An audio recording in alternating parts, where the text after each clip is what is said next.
In case you haven't noticed the last couple of days, hospitality figures prominently in the stories of many of the minor characters of the New Testament, at least the ones whom we have met so far. There was Manasseh, a Christian believer from Cyprus who was at that time living in Jerusalem, where he hosted Paul during a visit when Paul found himself in very hot water. Then earlier on there was Judas of Straight Street in Damascus, who hosted a newly converted Saul. Today, it is a woman whom Paul met in Philippi on one of his early missionary journeys. Hello, I'm Stuart Baskin, pastor of First Presbyterian Church of Tyler, Texas, and this is your daily devotional for Wednesday, August 16th, 2023. Lydia is the first person mentioned in Acts who actually converted to Christianity as a result of Paul's teaching. Was she actually the first? Well, there's no way to tell for certain, but the fact that Luke, the writer of Acts, mentions her conversion first certainly suggests that it is a strong possibility.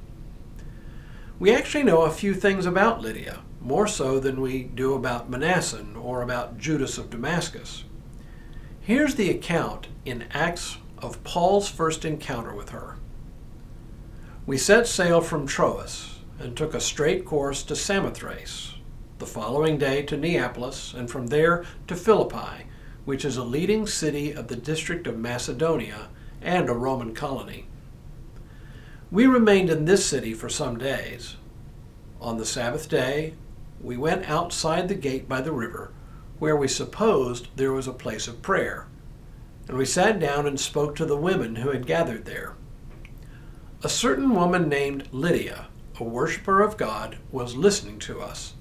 She was from the city of Thyatira and a dealer in purple cloth. The Lord opened her heart to listen eagerly to what was said by Paul. When she and her household were baptized, she urged us, saying, "If you have judged me to be faithful to the Lord, come and stay at my home."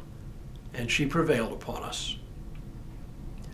Scholars have deduced a number of things about Lydia which seem likely. The text says she was a dealer in purple cloth. It was expensive to dye cloth purple in those days, making purple cloth both expensive to produce and even more expensive to dye, and hence even more expensive to purchase.